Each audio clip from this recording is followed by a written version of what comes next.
उठकियां नदियां पुराना पे बेड़ा हो चरखियां पार सुकूना तेरे पारे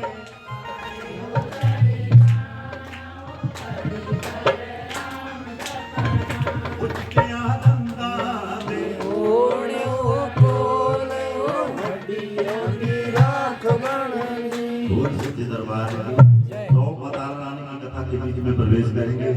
मीठी मीठी ताली से सभी ने साथ देना है क्योंकि टाइम भी बहुत चला है और आगे भी थोड़ा टाइम बचा है। बोल सच्चे दरबार की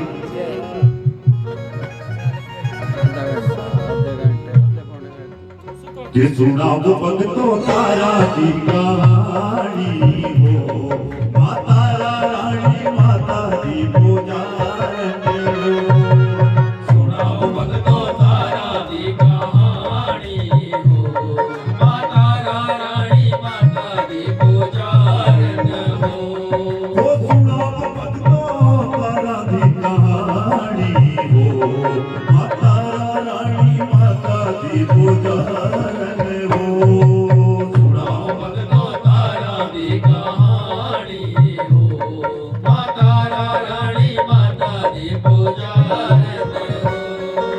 हरिपुरे हरि चंद राजा माता रानी उसकी रानी हो। हरिपुरे हरि चंद राजा माता रानी उसकी रानी हो।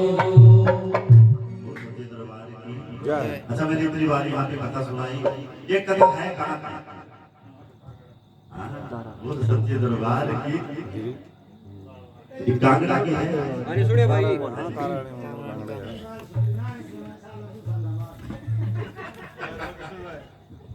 बोल सच्चे दरबार की। तो कहते हैं स्वर्ग लोक की दो अप्सराएं थी, मेनका और ब्रह्मा, दोनों सखी बहनें थी। कहते वक्त जब राजा इंद्र का दरबार सुना तो दोनों आकर के नृत्य करते थे। रोज का काम, रोज राजा इंद्र का दरबार सुना और दोनों ने आकर के नृत्य करते थे। लेकिन क्या होता है जब भी बृहस्पति देव आते थे दरबार में दोनों बहनें नृत्य बंद कर देती थी। रोज का काम, रोज दरबार सुनना, रोज दरबार के बीच में नृत्य होना, लेकिन बृहस्पति देव का आगमन होना एक दिन क्या हुआ, बृहस्पति देव को क्रोध आया, कहने लगे जब भी मैं दरबार में पहुंचता हूँ ये दोनों बहनें नृत्य बंद कर देती है। गुस्से में आगे बृहस्पति देव ने कह दिया दोनों बहनों को श्राप दे दिया। कहने लगा जाओ मैं दोनों बहनों को श्राप देता हूँ। इस मृत्यु लोक, ये जो हमारी देश को मृत्यु लोक बोला गया, इस मृत्यु लोक में जाओ, भगवान का नाम लो, जप तप करो और अपने जीवन को सुखी बना लो। सच्चे दरबार की दोनों बहनों को श्राप लगाओ और आगे मृत्यु लोक, ये जो हमारी देश को मृत्यु लोक बोला गया, इसमें आ गई। जब इसमें आ गई तो क्या करने लगे, भगवान का जप तप सुमरन करने लगे। एक दिन क्या हुआ, एकादशी आई। वो सच्चे दरबार की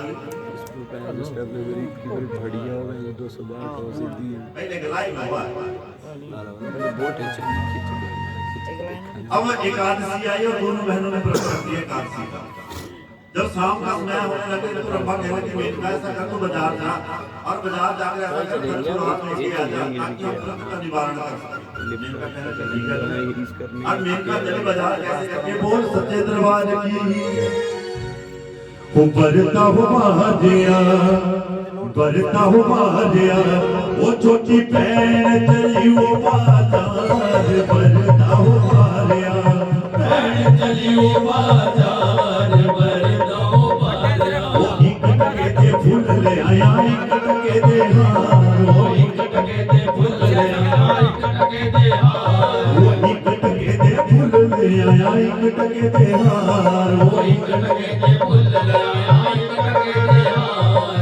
वो बाकियों ले आया वो फुलार। बरता हुआ महाजिया, बहन चली बाजार। बरता हुआ महाजिया, बाजार जाके मेनका क्या फल फुलहार खरीद लिए।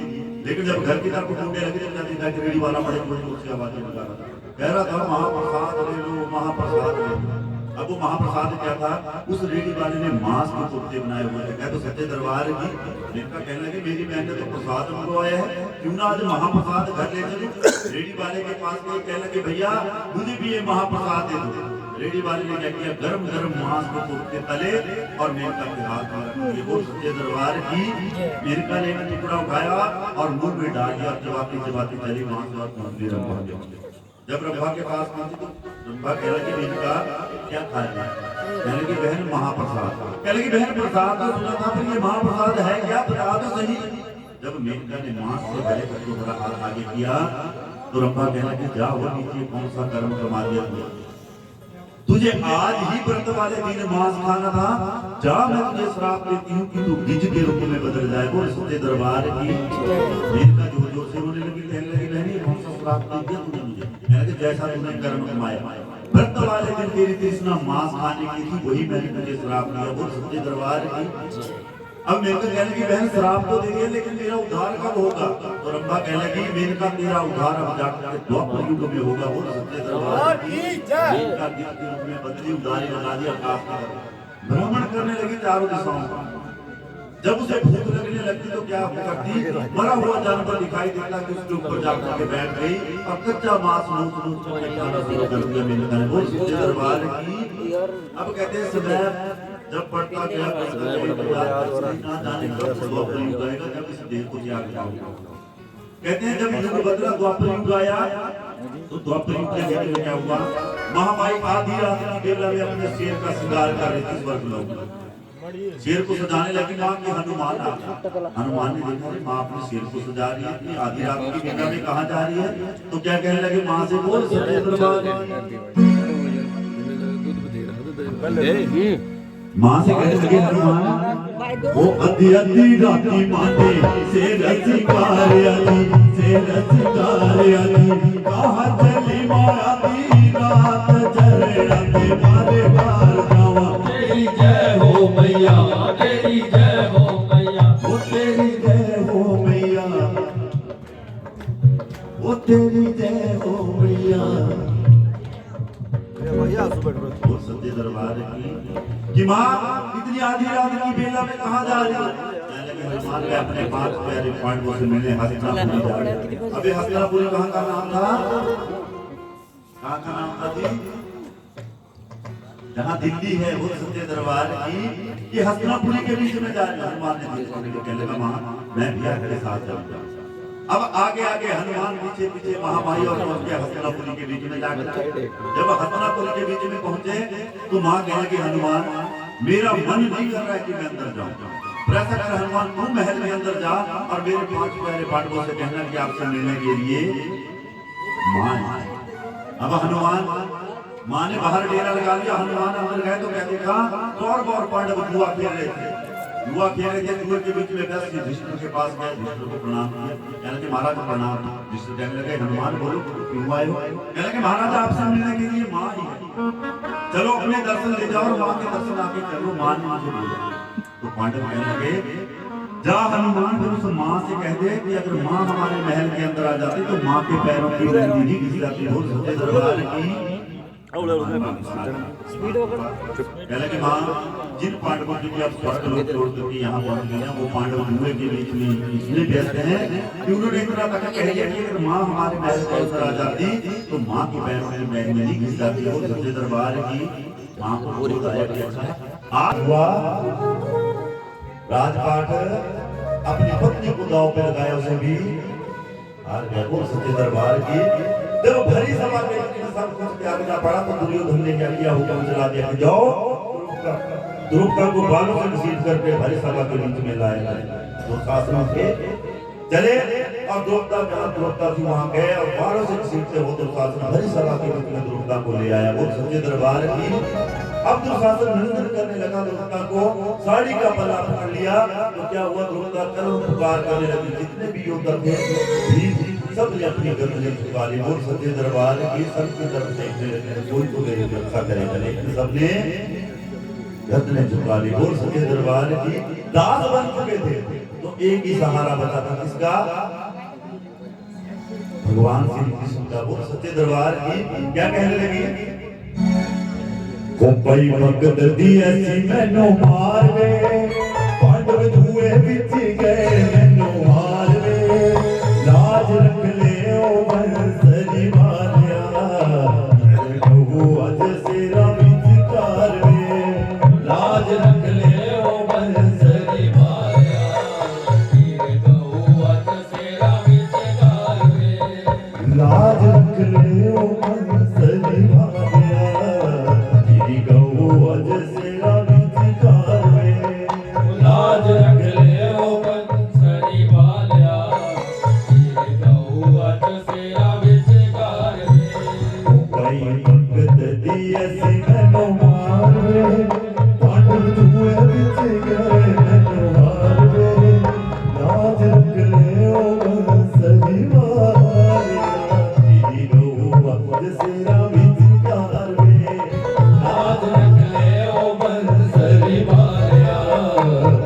गौवत सेरा विचकार कहते हैं भगवान प्रकट हुए, साड़ी का पल्ला बढ़ता गया दूसरा संत हाथ में जमीन के ऊपर पड़ गया।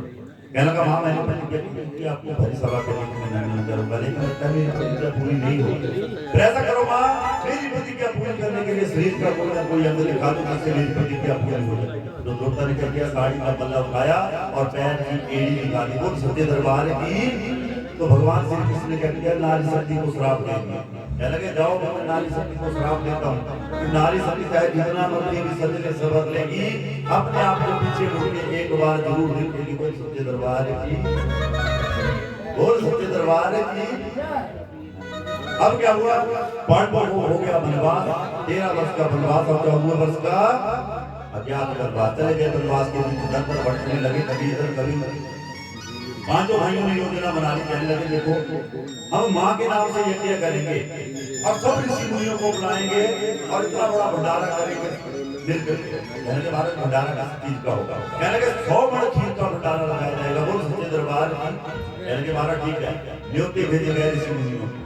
जब न्योते भेजे गए तो ऋषि मुनियों ने शर्त रखी पांडवों को आगे। कहने के महाराज पांडवों बात सुनो।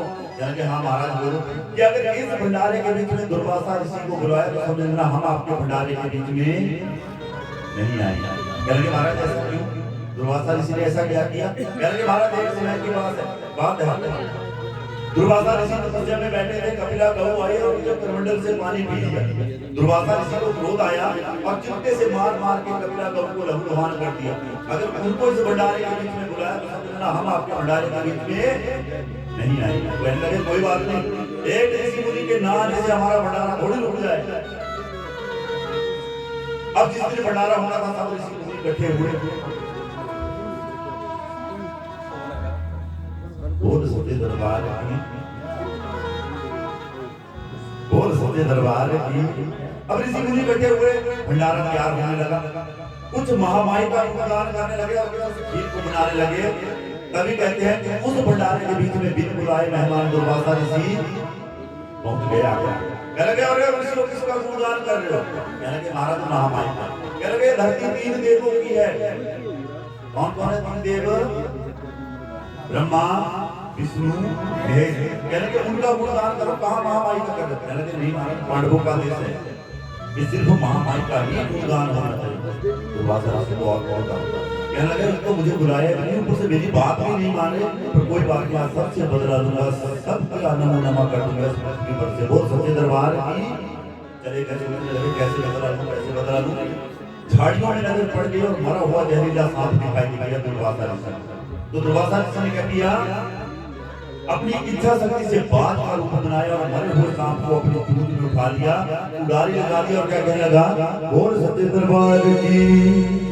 मैं आया अबे पंछी का रूप बड़ी आया, मैं आया अबे पंछी का रूप बड़ी आया, मैं आया अबे पंछी का रूप बड़ी आया, मैं आया अबे पंछी का रूप बड़ी आया। वो इस पंछी ने दगा कमाया, पंछी ने दगा कमाया, वो सब चुंझ में चुक ले आया, सब चुंझ में चुक ले आया। वो बाण वृक्ष पर डेरा लाया, बाण वृक्ष पर डेरा लाया, बाण वृक्ष पर डेरा लाया, बाण वृक्ष पर डेरा लाया। वो सब पकड़ा पीछे पाया, वो बेरानी ताइयों में नीचे आया, आया अबे पंछी का रूप बड़ी आया।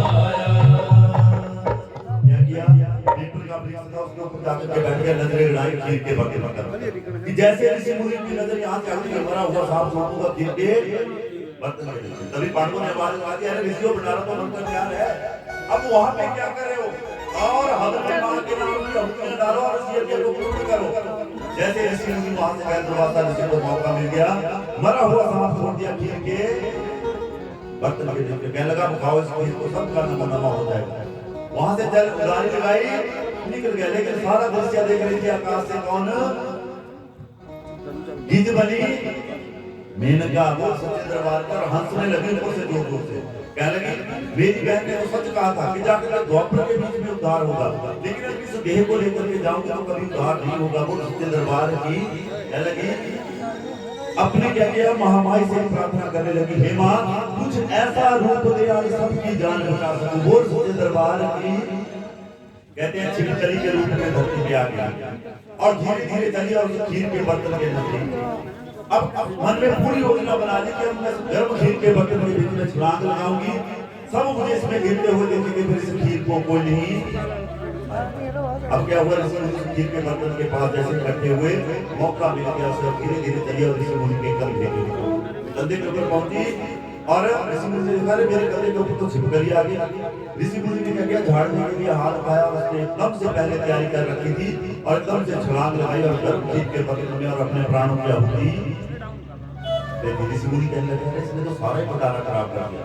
सबने मिलकर श्राप दे दिया, कहने लगे तुमने हमारा सारा भंडारा खराब किया, जा हम तुझे श्राप देते हैं कि तू नीच जाति में पैदा होगी। बोल सच्चे दरबार की। कहने लगे महाराज ऐसा करो, गड्ढा खोदो, गड्ढे के बीच में से खीर को उठा दो और दफना दो, अगर कोई जानवर इस खीर को खाएगा तो मारा जाएगा। बोल सच्चे दरबार की।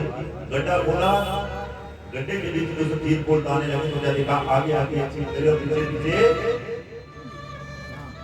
क्या था जी, कह लगे महाराज छिपकली को तो सबने गिनते हुए देखा, फिर से सांप को गिनते हुए नहीं देखा। सोच विचार करने लगे, कहने लगे इस निर्दोष छिपकली ने हम सब की जान बचाने के लिए अपने प्राणों की आहुति दे दी और हमने बिना सोचे समझे से श्राप दे दिया। कहने लगे महाराज इस छिपकली को उठाओ, इसे कुछ और वरदान दो ताकि आगे जाकर इसका जीवन सफल हो जाए। उठाया और वरदान देने लगे, कहने लगे जा हम तुझे वरदान देते हैं कि अब तुम्हारा जो जन्म होगा वो एक राजा के घर में होगा। वो सच्चे दरबार की। लेकिन श्राप के अनुसार तुम्हारा पालन पोषण कहाँ होगा, नीचों के घर में। वो सच्चे दरबार की। अब कहते हैं बच्चों, पंजाब में जगह पड़ती है जलंधर, और जलंधर के राजा हुए राजा सरस्वती। उनके पत्नी की हुई 2 कन्या। कहते हैं पहली कन्या ने तारों के बीच में जन्म लिया तो राजा का समेश भेजा गया। कहने लगे महाराज कन्या ने जन्म लिया है, बधाइयां बजने लगी। राजा खुश हो गए, देखो कन्या ने जन्म लिया। लेकिन कहते हैं जैसे ही दूसरी कन्या ने जन्म लिया कि एकदम से आंधियां तूफान बादल जोर जोर से गरजने लगे, बड़ा भयंकर रूप बना लिया बादल। आंटी जी तेरे पाई लगा घेरा। बोल सच्चे दरबार की। बोल सच्चे दरबार की। ओ राम जपल जिंदड़ी है नी, इत्थे बैठ सदा ना रहना। राम जपल जिंदड़ी है नी, इत्थे बैठ सदा ना रहना। ओ राम जपल जिंदड़ी है नी, इत्थे बैठ सदा ना रहना। राम जपल जिंदड़ी है नी, इत्थे बैठ सदा ना रहना। ओ इत्थे बैठ सदा ना रहना, इत्थे बैठ सदा ना रहना। इत्थे बैठ सदा ना रहना, इत्थे बैठ सदा ना रहना। राम जपले जिंदड़ी है नी, इत्थे बैठ सदा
दो कन्या हुई हैं, हाँ।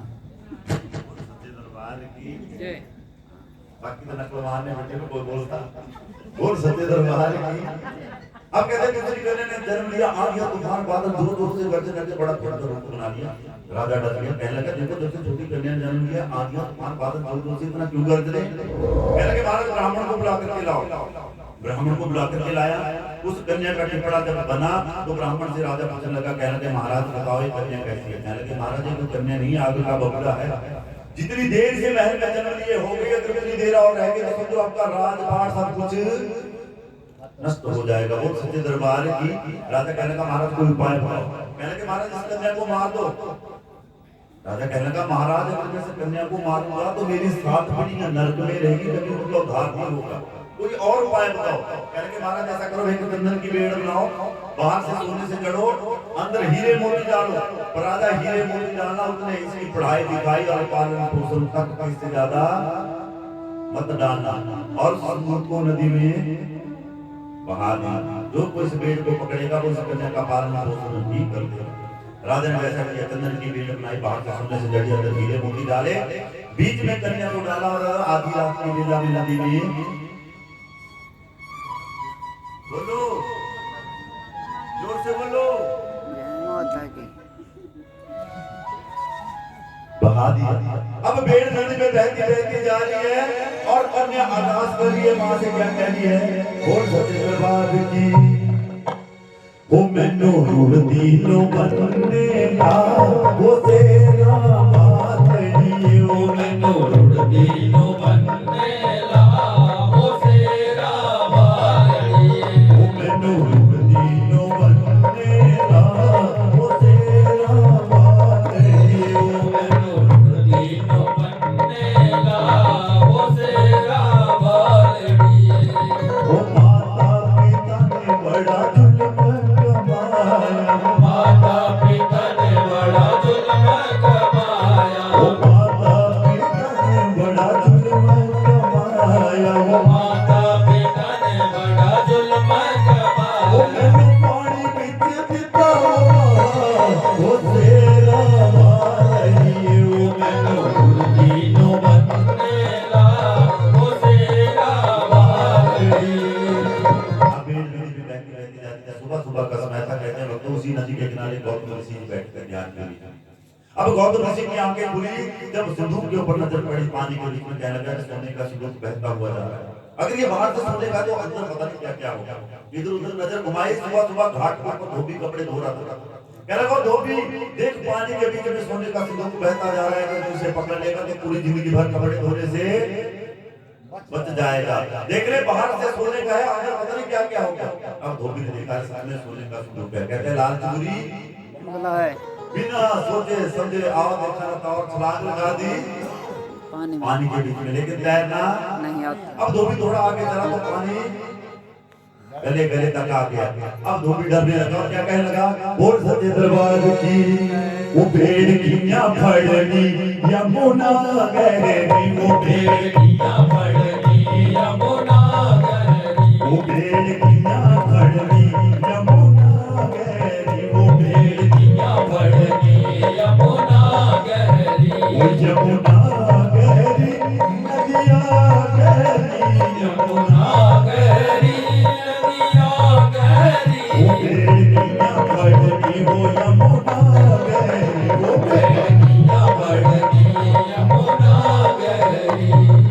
डरने लगा, लेकिन कहने लगा सोने का सिंदूक को पकड़ूंगा दूंगा। थोड़ा आगे गया, पानी का भाग था, एक सिंदूक को हाथ डाला, सिंदूक के साथ धोबी भी बहने लगा। बोल सच्चे दरबार की। कहने लगा वो बचा लो महाराज, आज मैं बच पाऊंगा ना, तो सोने का सिंदूक मुझे मिलने वाला है, मैं खुद बचने वाला हूँ।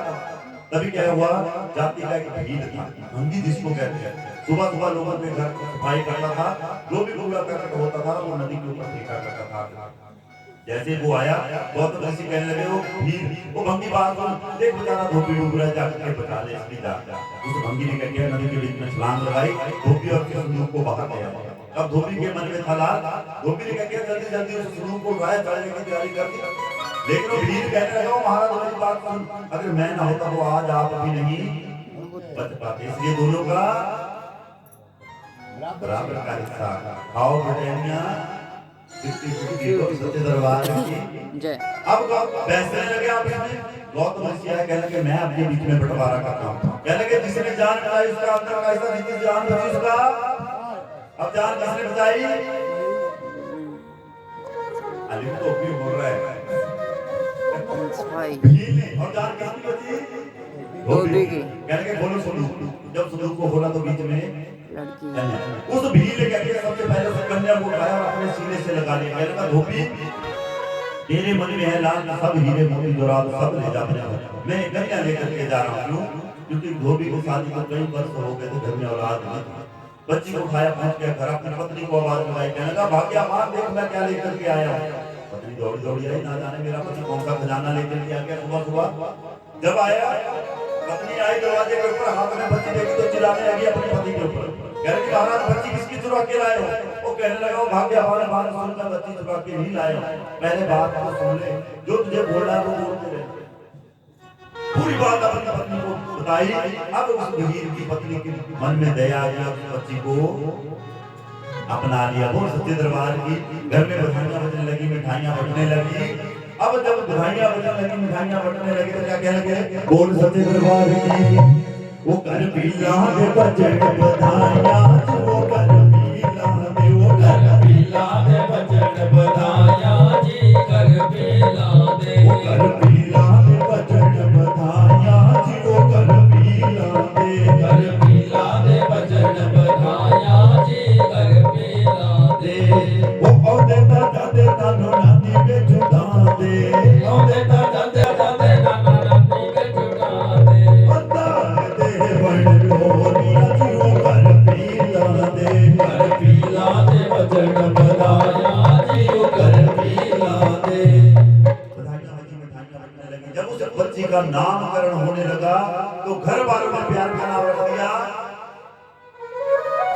रुको बोल सच्चे दरबार की और जो तारों के बीच में जन्म थी राजा के महल में उसका नाम रख दिया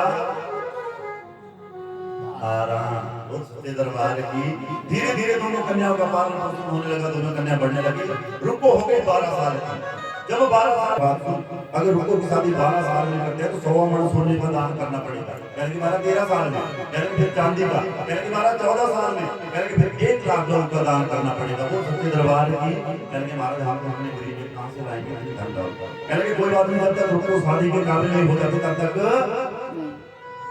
रुक लेते हैं बोल सच्चे दरबार की जय। अब जब उनको शादी के काबिल हुई तो बर ढूंढने लगे घर वाले अब बर अच्छा मिले तो घर अच्छा मिले घर अच्छा मिले तो बर अच्छा न मिले समस्या बढ़ गई अब कहते हैं ढूंढते ढूंढते चले आते हैं और कहां कांगड़ा के लिए और कांगड़ा में हरिचंद जगह का नाम है राजा हरिचंद कांगड़ा के राजा हुए राजा हरिचंद और उनके महल में सफाई कर्मचारी था एक लड़का जिसका नाम था कलुआ उस लड़के के साथ उनको का रिश्ता तय हो गया 3 बार 1 महीना तय हो गया वो सच्चे दरबार की और उधर राजा सरपस अपनी लड़की का रिश्ता लेकर के पहुंचा कांगड़ा के बीच में और राजा हरिचंद के साथ तारा का रिश्ता तय कर दिया वो सच्चे दरबार की और दोनों बहनें कहां पहुंच गई आकर के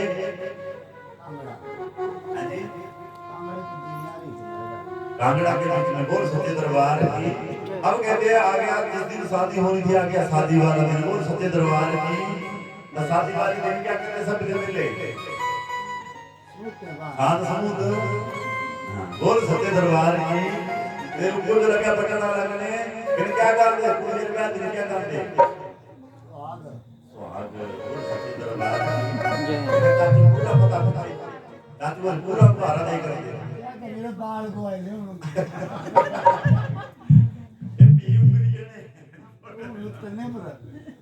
बोल सच्चे दरबार की लो जी सुहाग के गाने ते क्या लगा सेरियां होने बोल सच्चे दरबार की उपाय बाकी पटना चोला दो पाए बाके बटना चोला दा उपाय बाकी पटना चोला पाए बाके बटना चोला दा उपाय बामले दिया तो घड़ियां पाए बामले दिया दो जड़ियां उपाय बामले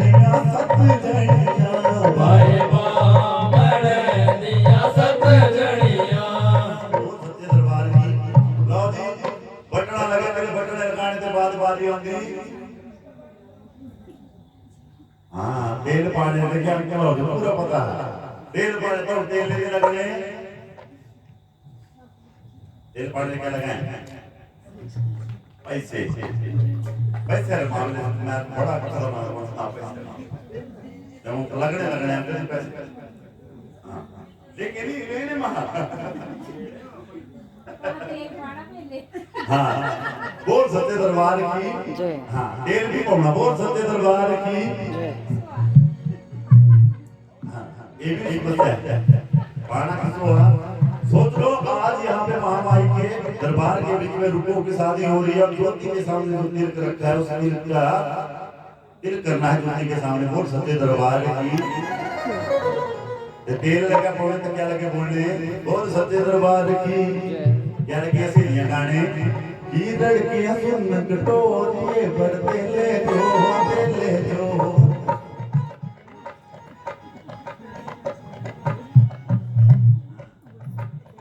बोल सत्य दरबार की जरा जोर से की लड़कियां सुन कटोरिए भरते ले जो लड़कियां सुन वो पैसा दिला की गया ऐसा बेला जो पैसा दिला तेरे मामे पाया तेल कुड़े ऐसा बेला जो तेरे मामे पाया तिल कुड़े सवेला जो वो मामे जो मजाज बड़ी इसकी मिजाजी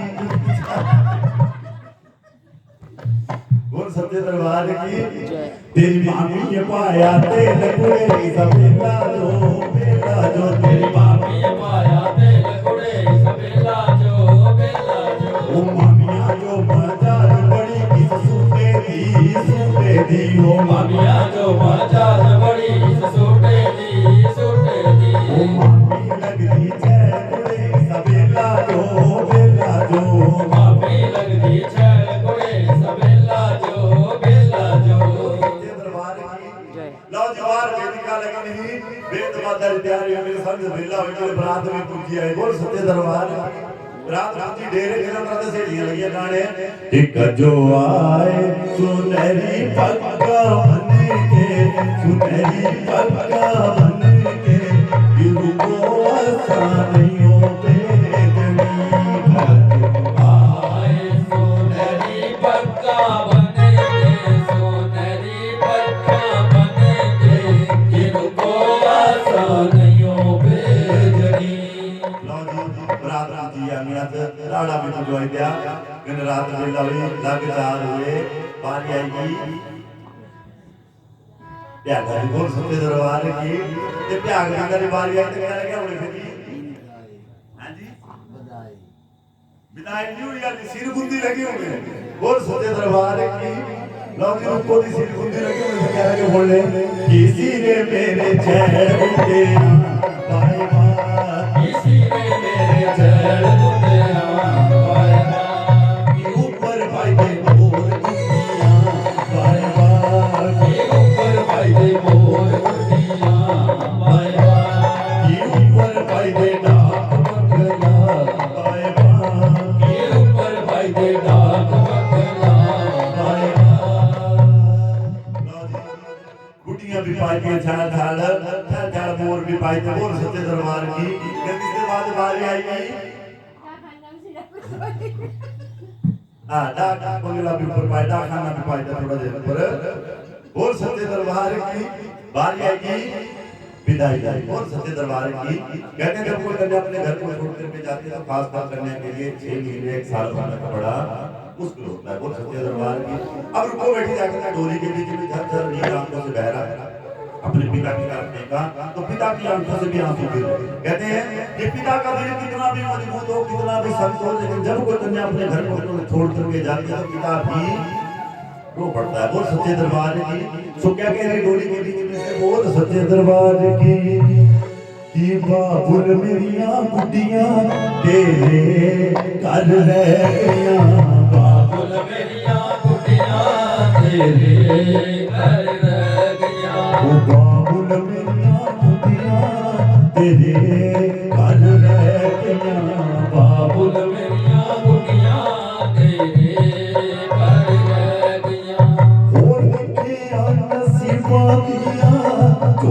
दे बिच बह गया बाबुल मेरिया बाबुल मेरिया बुटिया तेरे घर रह गया बाबुल मेरिया बुटिया तेरे घर रह गया। हम कहते हैं जब कोई कन्या घर को छोड़ करके जाती है तो सिर्फ अपने मायके की तरफ ध्यान रहता है उसका, बल्कि ससुराल की तरफ ध्यान रहता मायके की तरफ होता है।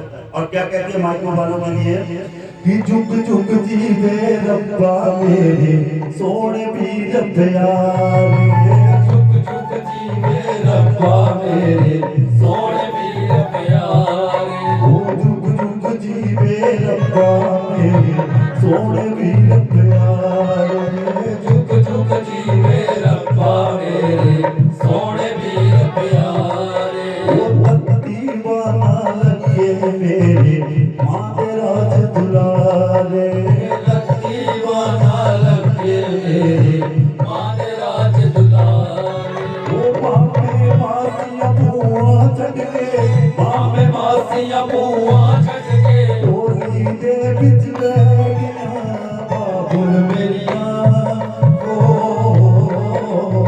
बाबुल मेरिया बुटिया तेरे घर रह गया बाबुल मेरिया गुटिया तेरे घर रह गया। और सच्चे दरबार की रूपों की हुई विदाई और पहुंचने जाकर ससुराल और तारा में पहुंचने जाकर अपने ससुराल रहन सहन होने लगा। अब क्या हुआ रुको एक दिन जल्दी जल्दी से पहुंचे और क्या देखा रुको ने रुको की सास ने झाड़ू मारा उठाया चली गई। फिर रुको की सास वापस आई स्नान किया फिर हाथ में बाल्टी उठाई फिर चली गई। अब रुको सोचने लगी कि ये सास मां इतना सुबह सुबह बेला कहां जाती है।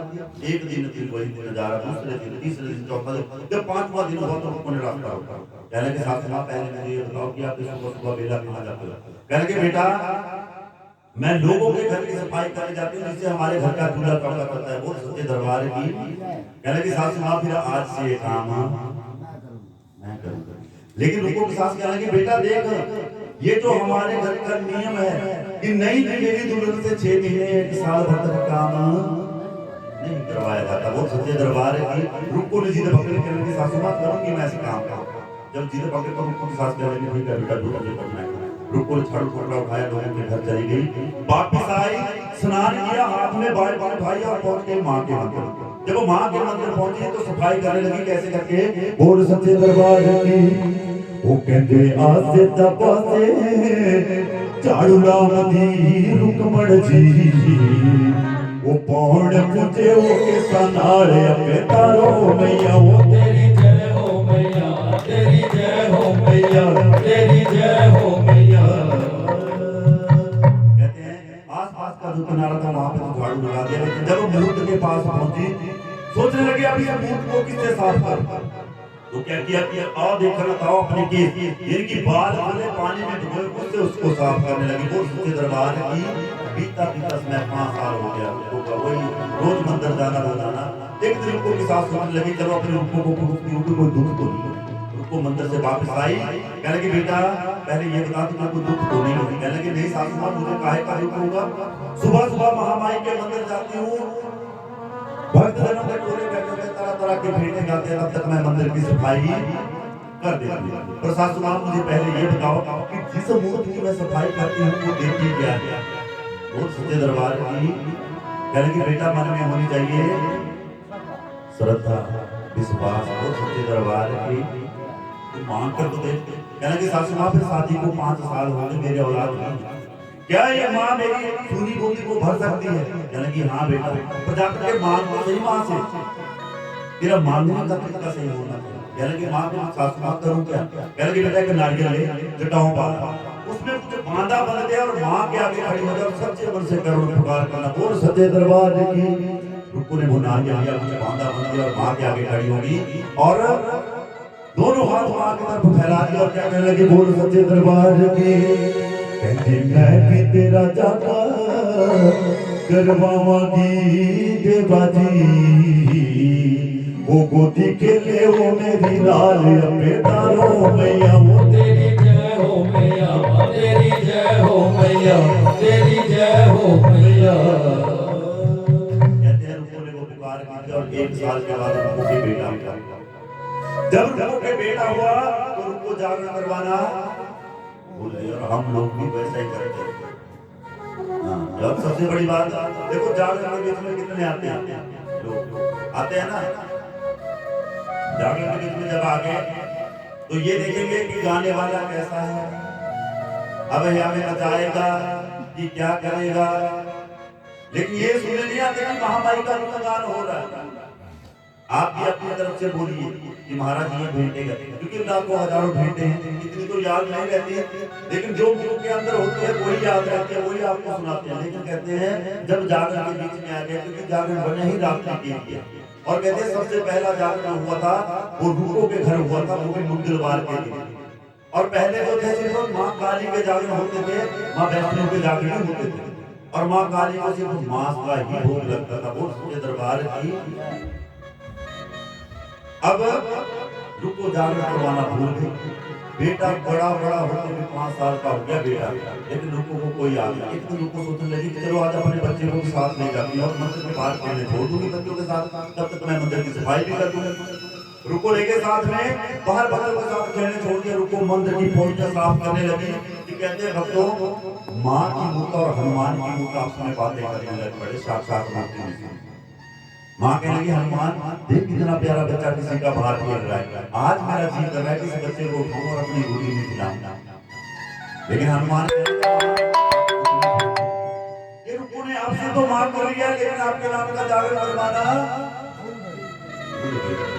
तो माँ मंद मंद मुस्कुराई, कहने लगी हनुमान कोई बात नहीं, अगर मैं देना जानता हूं तो लेना भी जानता हूं। कहते हैं महामाई की टोपी जाकर बच्चे के ऊपर हो गई, बच्चा चक्कर खा के जमीन के ऊपर गिरा। रुको की नजर जब बच्चे के ऊपर पड़ी तो बाल फूले फूले वैसे पागलों की तरह दौड़े और बच्चे के पास बच्चे को उठाया, गोदी में बच्चे को हिलाया, लेकिन बच्चा ना बोले। वहां से बच्चे को उठाया सासू माँ के पास ले गए, कहने के सासू माँ कहने के बेटा इसका इलाज भी मेरे पास नहीं, क्योंकि बच्चा तो तेरा बोल नहीं रहा, ऐसा कर कोई अच्छा सा चेहरा दे उसके पास ले जा ताकि तेरे बच्चा ठीक हो जाए। रुको ने बच्चे को उठाया, चेहरे के पास पहुंच के जाकर के जब चेहरे के पास पहुंचे तो चेहरे की नजर पड़ी बच्चे के शरीर के ऊपर, और चेहरा मंद मंद मुस्कुराने लगा, बोल सच्चे दरबार की।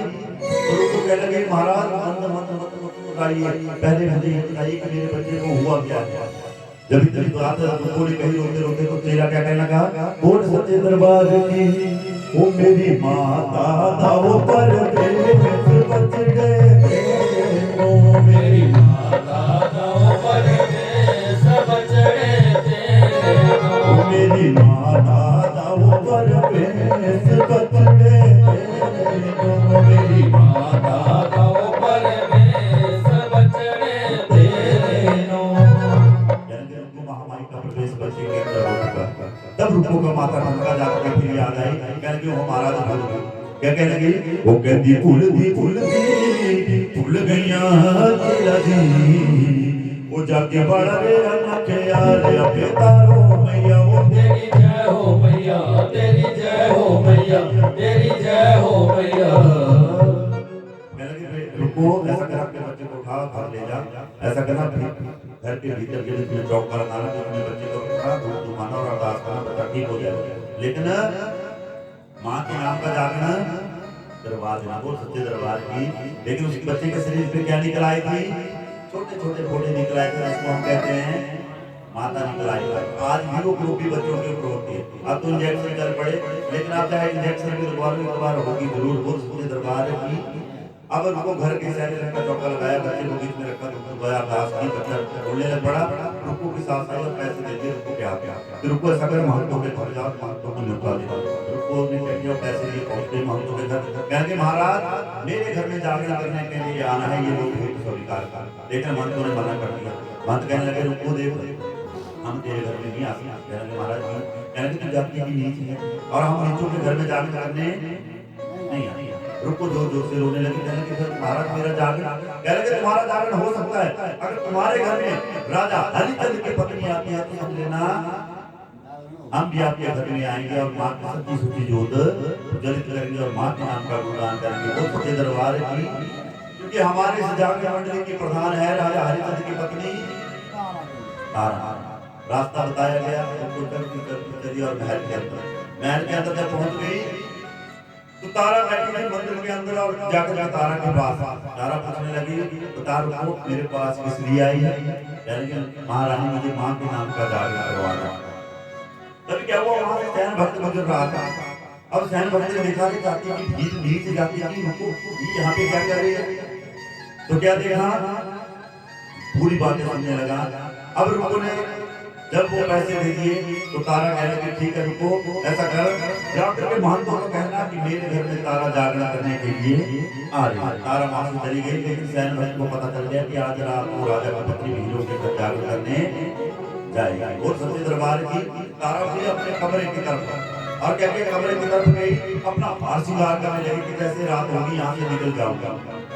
लेकिन पेट में सैन भक्त के पेट में बात ना पड़ी, उधर रुको जाकर के पहुंच सामने देवा पता धक्के मारते। बोल सच्चे दरबार की धक्के मारने आती नहीं बोल सच्चे दरबार की, बोल सच्चे दरबार की।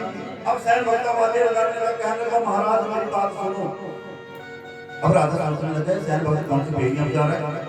जब राजा आया कहने लगा सैन भक्त कौन सा दाग लगने वाला है मेरे ऊपर पहले ये बता। कहने लगा महाराज आज रात को आपकी पत्नी भीलों के घर जा रही है जागरण करने के लिए, कि आज रात को आपकी पत्नी भीलों के घर जा रही है जागरण करने के लिए। राजा कहने लगा मूर्ख मेरी पत्नी कभी भीलों के घर जागरण करने नहीं जा सकती। जब बहस थोड़ी बात देर हुई तो राजा का माथा ठनक पड़ा। राजा को याद आ गई, क्या याद आई? कहने लगा सैन भक्त मेरी पत्नी जाएगी जाएगी मैं नहीं से रोक पाऊंगा। कहने लगा महाराज अब क्या हुआ? कहने लगा जिसमें हमारी शादी हुई थी हमारे फेरे होने थे तो तारा ने मुझसे 2 वचन मांगे थे। कहने लगा महाराज कौन सा? कि पहला वचन मांगा था कि जहां मेरा कमरा होगा उस कमरे के साथ मां दुर्गा का मंदिर जरूर होना चाहिए। बोल सच्चे दरबार की। और दूसरा महाराज कहने लगे दूसरा वचन उसने मांगा था कि जागरण चाहे किसी के भी घर में भी होगा राजा आप मुझे जाने से नहीं रोकोगे। सैन भक्त कोई ऐसा तरीका बता जिससे मेरी पत्नी ना जाए। कहने लगा महाराज तरीका है मेरे पास, आप हाथ आगे कर दो और आंखें बंद कर लो। राजा ने क्या किया वैसे किया, कहने लगा कोई ना कोई तरीका तो होगा इसके पास। क्या किया, अपना पहना उतरा निकाला चुपके से और राजा की उंगलियों के ऊपर घाव करके टीका लगा दिया अपनी उंगलियों के ऊपर। राजा का हाथ हो राजा कहने लगा वो कितना भयंकर दर्द हो रहा है जिसे मैं सहन नहीं कर पा रहा हूँ। फिर ये क्या किया तूने? कहने लगा महाराज यही तरीका है, जितना ज्यादा भयंकर दर्द होगा तारा सेवा में लगे रहेगी रात भर और जागरण में नहीं जा पाएगी और आपको नींद नहीं आएगी। बोल सच्चे दरबार की। अंटी और दिख रहे हैं यहाँ पे नींद आएगी। बोल सच्चे दरबार की। अब राजा बोला हाय उधर तारा हार श्रृंगार कर। जब राजा को आवाज तारा को अंदर आवाज सुनाई थी मेरा पति इतना क्यों चिल्ला रहा है, तो तारा उठी दौड़ी दौड़ी बाहर आई कहते कहा राजा का हाथ पूरा लहू खून से लथपथ। तो क्या कह रहे कि बोल सच्चे दरबार की। वो कहती मेरे पति जी मेरे राजा जी वो उंगला किथे कटियां। वो कहती मेरे राजा जी उंगला किथे कटियां। वो कहती मेरे राजा जी मैं चोला पखियां। कहती मेरे राजा जी मैं चोला पखियां। और सच्चे दरबार की। तो तारा पंखा झुलाने से आराम लियो, कपड़ा ऐसा करो दवाई लगा इसके ऊपर ताकि मुझे आराम मिल जाए। इतना भयंकर दर्द हो रहा है जिसे मैं सहन नहीं कर पा रहा हूँ। अब राजा राजा पलंग के ऊपर तारा दौड़ दौड़ गई अंदर से दवाई लेकर के आ गया। अब हाथ को दवाई लगाई राजा को आराम मिलने लगा। अब राजा कहने लगा मुझे तो आराम मिल रहा है, कहीं मुझे आराम हो गया और मुझे नींद आ गई तो तारा चली जाएगी। तो बाहर तारा ने देखा तो अंधेरा भी हो चुका था थोड़ा थोड़ा। अब राजा कहने लगा तारा आज मेरा मन कर रहा है कि तेरी गोदी में सर रख कर सोऊं। बोल सच्चे दरबार की। राजा को पता था जब तक गोदी में सर रहेगा तारा कहीं नहीं जा पाएगा। तारा ने क्या किया गोदी में दी, राजा ने सर रख दिया, लगी तारा पंखा झुलाने। अब जब रात अंधेरी होने लगी तो माँ से पुकार करने लगी। तारा कहने लगी माँ मेरी आज रात मुझे बचानी होगी, आज मेरे राजा को नींद आनी चाहिए। बोल सच्चे दरबार की। जब इतनी पुकार माँ ने सुनी तो माँ ने क्या हनुमान को हुक्म कर दिया, कहने हनुमान ऐसी तीव्र गति से महल के अंदर प्रवेश कर जाओ, ऐसे ठंडे ठंडे हवा के झोंके देना ताकि राजा को नींद आ जाए। बोल सच्चे दरबार की। बोल सच्चे दरबार की। अंत का पूरा ख्याल है। बोल सच्चे दरबार की।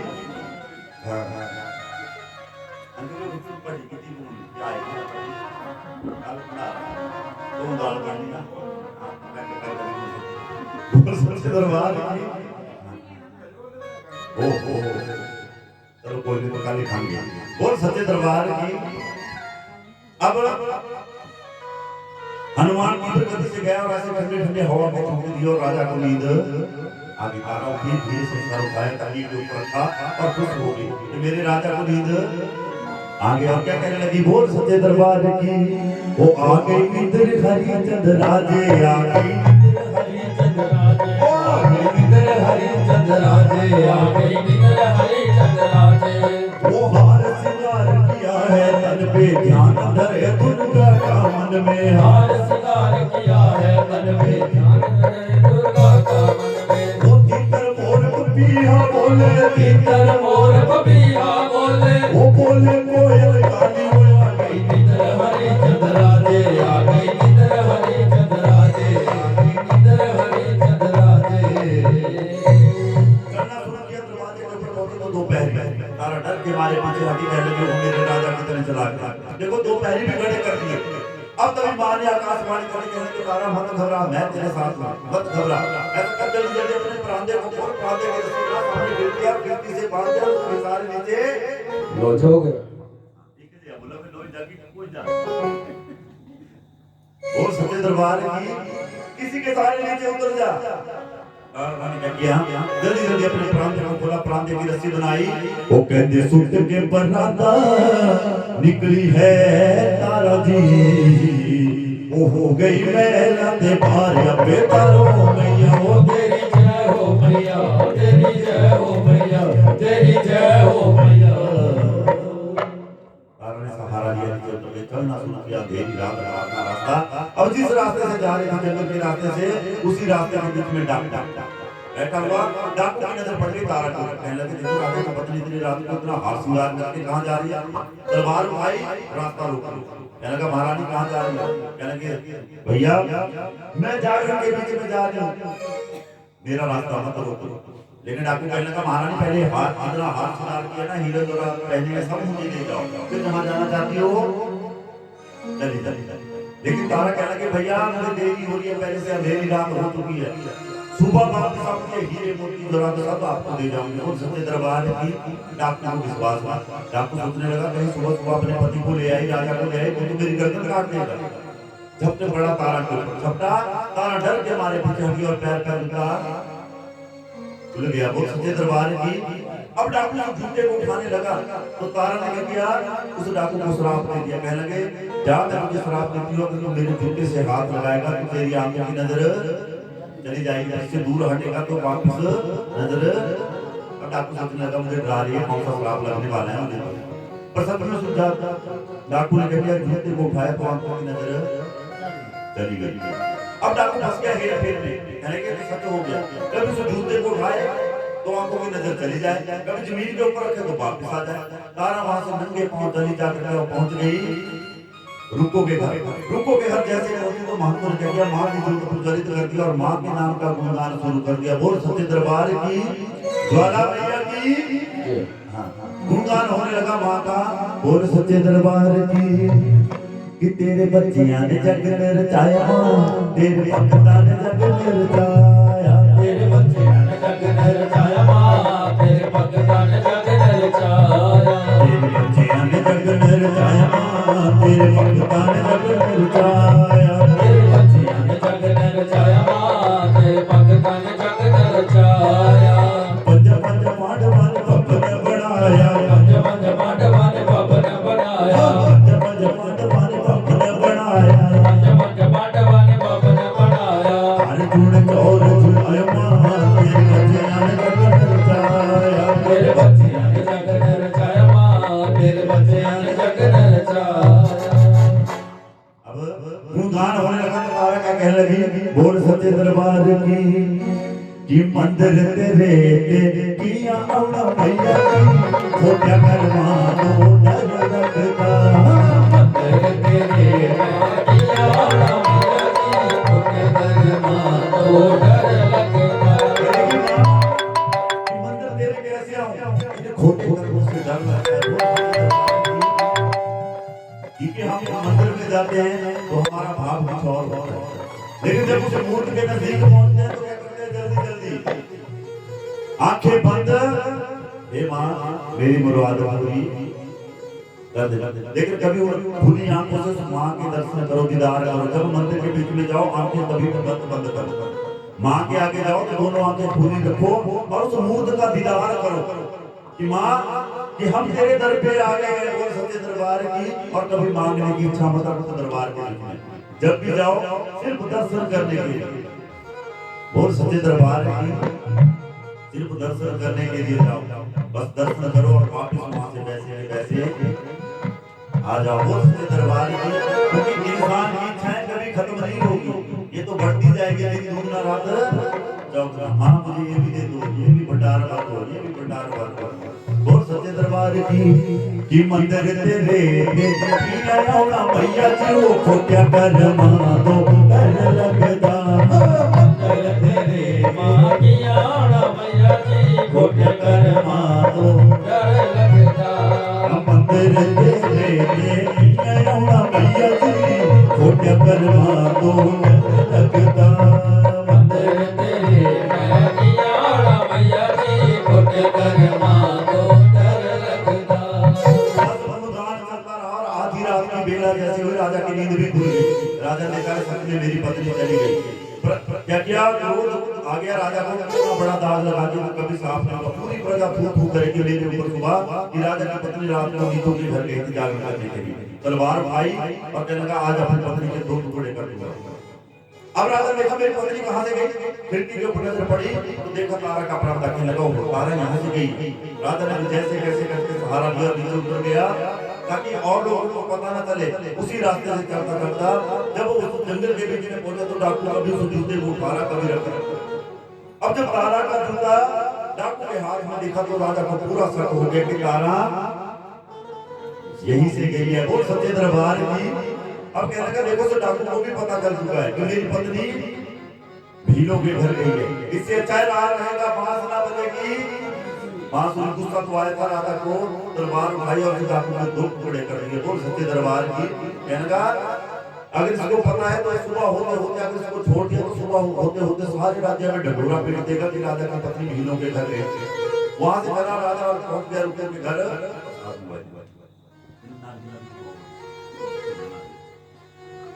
दरवाजे के ऊपर खड़ा हो गया जाकर के सुबह बेला।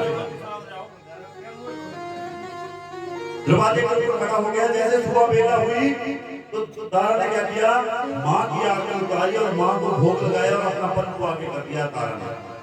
अब तारा ने क्या अपना पल्लू आगे किया, उसमें डाला गया मांस का भोग। बोल सच्चे दरबार की।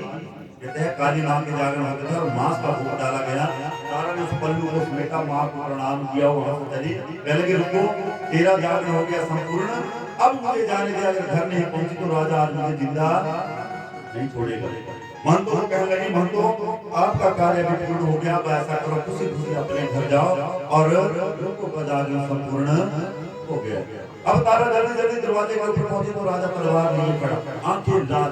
राजा ने कुछ और नहीं पूछा, कहने लगा तारा बताते हैं पल्लू में है। कहने लगी महाराज इसमें है महामाई का प्रसाद। राजा कहने लगा तारा इसमें प्रसाद नहीं हो, मैंने खुद तुझे अपनी आंखों से लेते हुए देखा है, इसमें कुछ और है तो बताएगी, अपने मुख से बताएगी मुझे। जब इतनी बात हुई तो तारा फिर गई, कहने लगी महाराज इसमें महामाई का प्रसाद है, इस पल्लू के बीच में चलो दोनों मिल बांट करके घर में आएंगे। राजा ना माने। जब इतनी बात हुई तो राजा ने तलवार उठाई, उस तलवार का सहारा लिया, जैसे उस पल्लू को खोला तो उसमें से क्या निकला, खील बतासे मखाने पान को पत्ते लाऊंगी लेकिन खुद सच्चे दरबार की। राजा कह लगा तारा तो गायन है, मैंने खुद तुझे मांस का भोग लेते हुए देखा। वो कह लगे महाराज आपका बहन है, मैंने कहा था इसमें महामाई का प्रसाद है, पर आपको विश्वास है। जब इतनी बात हुई बहसने लगे। अब जब बहसने लगे तो राजा कह लगा तारा अगर तू अपनी बात कह दिया तो मुझे पक्का सबूत दे दे कि तेरी मां सच्ची है, मुझे पक्का सबूत दे कि तेरी मां सच्ची है। अब तारा कहने लगी महाराज मां को परीक्षा मत लो, अंत बड़ा प्यार करता। राजा कहने लगा मैंने अंत से पहले मुझे बता कि तेरी मां सच्ची है। तारा कहने लगी महाराज फिर मुझे वचन दो, जो मैं बोलूंगी वो आपको करना पड़ेगा। बोल सच्चे दरबार की। राजा ने भी वचन दे दिया। अब राजा कहने का बता तारा तेरी पहली शर्त। कहने महाराज जाओ जिस घोड़े की आप सवारी करते हो जो आपको प्राणों से प्यारा, जाओ उसकी गर्दन काट के लाओ और मां के चरणों में चढ़ा दो। राजा कहने को तारा तो पागल हो गई है, वो बेचारा बेजुबान जिसकी सवारी करने के लिए मैं शिकार खेलने जाता हूँ, उस घोड़े की गर्दन तेरे कहने से काट के लाओ और तेरी मां के चरणों में। तारा कह रहे महाराज मैंने पहले कहा था अंत बड़ा ध्यान होगा, और जाओ। राजा मंत्री मन होकर चला अपने तबेले में। जब तबेले में पहुंचे तो घोड़ा घास खा रहा था। घास खाने के लिए जैसे शीश झुकाया, राजा ने तलवार उठाई और 2 टुकड़े कर दिए अपने घोड़े के। उस शीश को उठाया गया तारा के पास, चढ़ा दिया मां के चरणों में। कहने लगा तारा तेरी दूसरी शर्त, कहने की महाराज दूसरी शर्त सुनो। दूसरी शर्त पूरी करने के लिए जब आप जाओगे तो आपकी आंखों से एक भी आंसू नहीं गिरना चाहिए। राजा कहने लगा तारा जब मैं अपने प्राणों से पहले घोड़े का शीश काट सकता हूँ बिना आंसू बहाए, तो तेरी दूसरी शर्त भी पूरी कर सकता हूँ। वो सच्चे दरबार की बता तेरी दूसरी शर्त। कहने की महाराज जाओ फिर अपने बच्चे का शीश भी काट करके लाओ। वो सच्चे दरबार की। राजा कहने लगा तारा तो पागल हो गया, तू बड़ा भारी अपराध करवाएगी मुझसे जो कभी मुझे माफ नहीं होगा। कहने की महाराज जाओ। राजा मंत्री मन होकर चला और महल के अंदर बच्चा पढ़ने के ऊपर बोल रहा। कहने बेटा आज तेरे शीश की धूप तेरी मां को पड़ गई। बेटे ने जवाब दिया पिताजी अगर मेरा शीश कर करके मां के चरणों में चढ़ता है तो उससे बड़ी बात मेरे लिए क्या हो सकती है। अब राजा ने आंखें बंद की, तलवार उठाई और अपने बेटे की गर्दन के ऊपर तलवार चला दी और 2 टुकड़े कर दिए अपने बच्चे के। वो सच्चे दरबार की। अब राजा ने खून से लथपथ उस शीश को उठाया तो राजा जोर जोर से रोने लगा। वो सच्चे दरबार की। रोता रोता राजा तारा के पास, तारा कह रही महाराज मैंने पहले कहा था कि आपकी आंखों से आंसू नहीं गिरने चाहिए। रख दिया शीश। पहले तारा से कहने लगा राजा तारा बताए इन शीशों का करना क्या। कह रही महाराज तलवार आपके हाथ में, छोटे छोटे टुकड़े करो, इस मांस को हम पकाएंगे फिर इसका भोग मां को लगाएंगे। वो सच्चे दरबार की। राजा ने छोटे छोटे टुकड़े किए, बर्तन के बीच में डाला गया, उस मांस को पकाया गया। 5 छांदे लगाए गए, छोटे छोटे डुल्ले होते हैं, 5 छांदे लगाए गए। 5 छांदों के बीच में वो मांस डाला गया और ऊपर से ढक दिया गया। वो सच्चे दरबार की। राजा कहने लगा तारा अब कहने की महाराज पहला छांदा उठाओ, उस मां को भोग लगाओ। वो सच्चे दरबार की। कहती पहला ते छांदा माता मेरी दा राजिया, वो भोग लगे वो मां दे द्वारे अपने तारो मैया। तेरी जय हो मैया, तेरी जय हो मैया, तेरी जय हो मैया। कहते हैं मां हवा के रूप में, पवन के रूप में आई और उस छांदे को अपने साथ ले गई। राजा कहने को तारा ये सबूत नहीं मिला पकड़ा, ये पक्का सबूत नहीं। मैं उस मूर्त के दर्शन करना चाहता हूँ, वो मूर्त मुझे दर्शन क्यों नहीं दे रही है, ये सबूत नहीं है। कहने लगी तू दूसरा छांदा उठाओ। राजा ने दूसरा छांदा उठाया। कहने लगी कहती दूजा ते छांदा घोड़े तेरे दा राजिया, वो जाई के तबेले विच देखिया मैं तारो मैया। ओ तेरी जय हो मैया, तेरी जय हो मैया। दूसरा छांदा उठाया राजा ने, तो बेले के बीच में जब पहुंचा तो घोड़ा वैसे जीवित, तब भी मां ने दर्शन नहीं दिए। राजा हैरान हो गया, देखो घोड़े की गर्दन भी जुड़ी हुई है लेकिन वो मूर्त मुझे दर्शन क्यों नहीं दे रही है जिसके मैं दर्शन करना चाहता हूं। अब राजा ने क्या किया, मांस पर से कपड़ा हटा दिया उस छांदे पर से। जब उस छांदे पर से कपड़ा हटाया तो क्या देखा, जो मांस था उसका बन चुका था हलवा, जो हड्डियां उसके बन चुके थे चने, जिसका भोग मां को लगाया जाता। राजा वापस आया तारा के पास, कहने लगा तारा तीसरा छांदा। तारा कहने लगी माला उठाओ। कहने लगी जाते छांदा बेटे तेरे दा राजिया, ऊंचाई के तू मैला बिच देखिया मैं तारा मैया। ओ तेरी जय हो मैया, तेरी जय हो मैया, तेरी जय हो मैया। तीसरा छांदा उठाया बेटे के पास। जब बेटे के पास पहुंचा तो बेटा पूरा भीगा हुआ जैसे कोई बरसात में भीगा है। कहने लगे बेटा तेरा शीश मैं तो काट करके ले गया था, पर इतना भीगा क्यों है।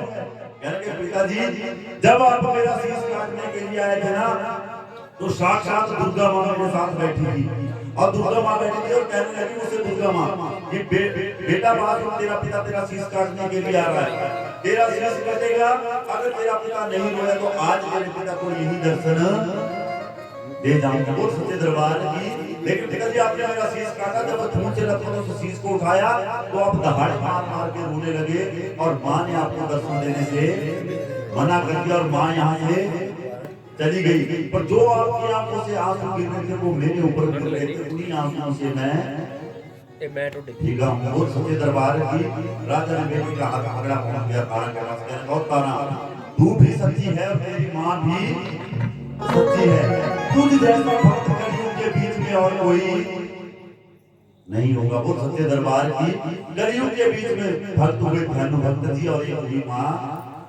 तारा। वो सच्चे दरबार की राजा कहने का तारा ये दो छांदे किसके लिए बचे? कहने की महाराज एक आपके लिए और एक मेरे लिए, इसलिए 5 जगह भोग लगाया जा रहा है, 4 जगह हलवे का और 1 जगह चने का। वो सच्चे दरबार की तभी कहते हैं माँ साक्षात दुर्गा माँ प्रकट हो गई। वो सच्चे दरबार की और राजा को दर्शन दे दिए। जब राजा को दर्शन दे दिए तो तारा से माँ कहने की तारा देख अब सब लोगों को पता चल चुका है कि तू मेरी कितनी बड़ी भक्त है और जो तू मुझसे बोल दिया वो मुझे करना ही पड़ता है। अब हजारों की संख्या में तेरे पास लोग आएंगे, मैं किस किस की मनोकामना पूर्ण करूंगा। इससे अच्छा है तू आ और आकर के मेरी गोदी में समा जा। वो सच्चे दरबार की कहते हैं भक्तों धरती फटी और तारा उसके बीच में समाने लगी। जब उसके बीच में समाने लगी तो माँ ने वरदान दे दिया तारा जाकर तुझे वरदान देती हूँ कि जब तक ये जागरण होते रहेंगे धरती आकाश चांद सूरज रहेंगे, जाकर तुझे वरदान देती हूँ कि जिस भी जागरण के बीच में तेरी कथा ना सुनी जाएगी ना सुनाई जाएगी तो जागरण कभी संपूर्ण नहीं होगा, वो अधूरा का अधूरा ही रहेगा। वो सच्चे दरबार की तारा उसने बीच में समा गई और राजा से कहने लगा कि राजा मेरे जागरण के बीच में जात पात ऊंच नीच नहीं मानी जाएगी, हर घर के बीच में सच्ची सच्ची जोत जगेगी। वो सच्चे दरबार की और कलयुग के बीच में अगर मुझे बलि देनी होगी तो किस चीज की? नारियल की। कलयुग के बीच में जो भक्त मुझे सच्चे मन से नारियल की बलि दे देगा उस भक्त की मैं मनोकामना जरूर पूर्ण करूंगी। वो सच्चे दरबार की उस नारियल को धनु भक्त का प्रतीक बताया गया। जब धनु भक्त ने अपनी गर्दन काट वाला देने आकर तो माँ ने जोड़ी थी और माँ कहने लगी धनु भक्त अगर तेरे जैसे भक्त मेरे दरबार में आकर के ऐसे शीशों को काटते रहेंगे तो मैं किस किस की गर्दन करूंगी। इससे अच्छा है मुझे बलि देनी होगी तो किस चीज की?